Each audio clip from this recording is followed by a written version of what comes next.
My name is Roger Armstrong, and I was born a psychic child in 1930.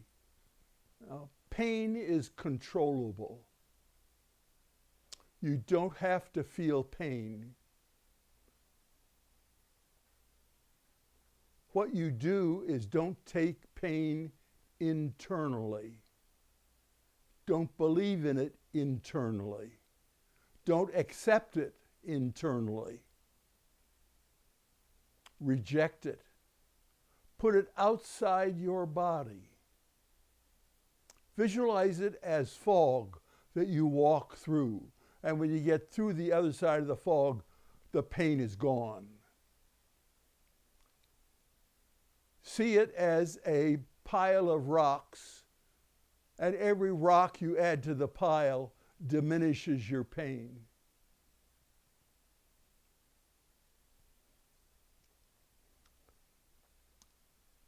I've used water and stood in a stream of water, and I put my energy and dropped it into the water, and the water flowed and took it away.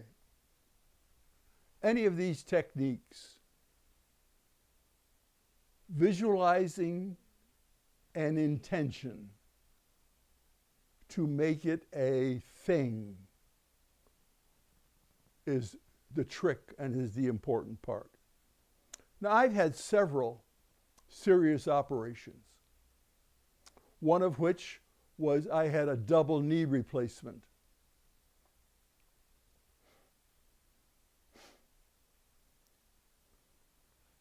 And I hypnotized myself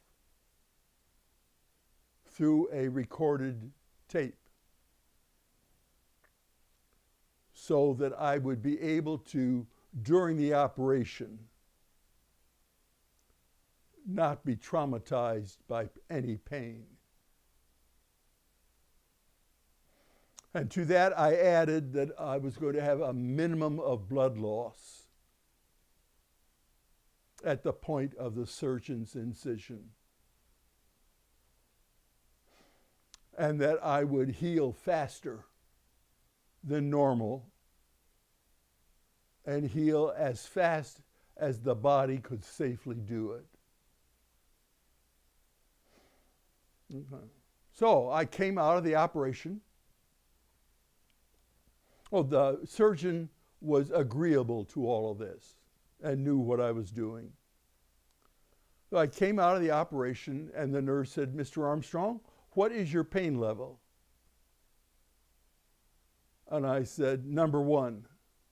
And she said, no, Mr. Armstrong, number 1 is the least amount of pain, 10 is the most amount of pain. I said, oh, in that case, 1/2. And she said, Mr. Armstrong, that can't be. And I said, well, I don't know. You asked my opinion and I gave it, you know. I said, you must realize that I can control pain. And she muttered to herself, yeah, you know, yeah. So, now the physical therapist came to give me exercises because I'd been 4 years on crutches to get my limbs working again. And she asked me if I'd had my morphine shot because you had a button you could press that would give morphine through your IV that I wore. And I said, no, I haven't. I said, I don't need morphine. And she said, Mr. Armstrong, this is an exceedingly painful thing we're going to do. You're going to need that shot. And her name was Robin. I said, Robin, I don't need it. I'll eliminate my pain. And I had a card that I had designed that had a remote with a red button and a circle with jagged lines. So I'd hold that out, pull it close to my eyes, press the red button, and the pain would be gone. And so I said, okay, I'm ready now. She's Mr. Armstrong. I know you're trying to prove a point here. I said, okay, Robin, how do you tell when a person's in pain? There has to be some physical telltale sign. She said, well, the eyes. They're always a giveaway. They'll always contract under pain. Okay, let's do an exercise and you watch my eyes. So we did. No pain showed up. And she did an expletive. She said, I don't believe this. I said, well, let's do another one. And we did another one. No pain showed. Another one. And I'm talking with her now and laughing and telling jokes as we're going through these exercises. Down the hall, you could hear the guys with one knee transplant screaming of the excruciating pain that they're feeling. So the next time she came, she had a group of nurses with her. And she explained that Mr. Armstrong thinks that he can control pain. And I said, well, I think, Robin, that we proved the last time that my eyes were not reacting to any pain, so that I was pain-free. She said, well, I might have been mistaken. So I did exercises, and all the nurses took their turns looking in my eyes. And none of them could see pain. And we're joking and laughing and telling stories. And they all said, we just can't believe it. And I said, well, now come on, you have, all three factors of belief. You can see it. Now you know it. And you can believe it. Okay. So the next time, we had a different group of nurses, and we did the same thing. Now, when it came to stand up, I hadn't used my legs for like 4 years. They had a walker for me. And they helped, and a young man, Kevin was his name, helped me stand up. And I'd hold the walker and did my first 4 or 5 steps.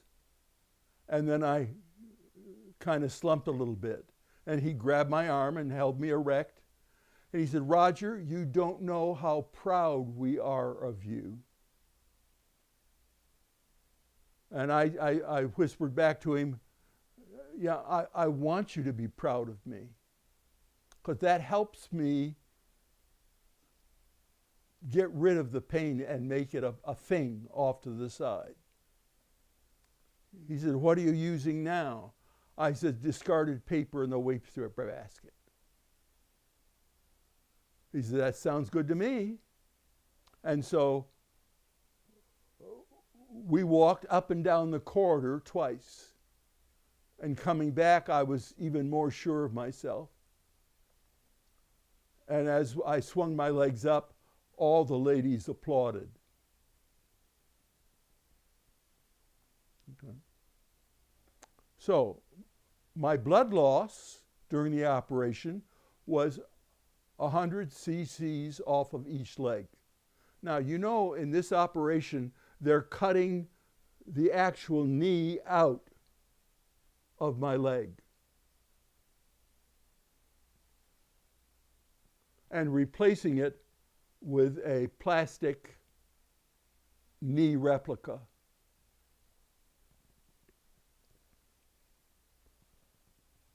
Normal loss of the blood would be 1,000 to 1,500 cc's of blood off of each leg.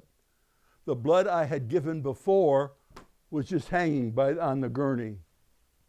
And they didn't need it because I had lost so little. And the surgeon says, well, you might as well give it back to him. It's no use to anybody else now since it's thawed out. They can't freeze it again. So they gave me my blood back.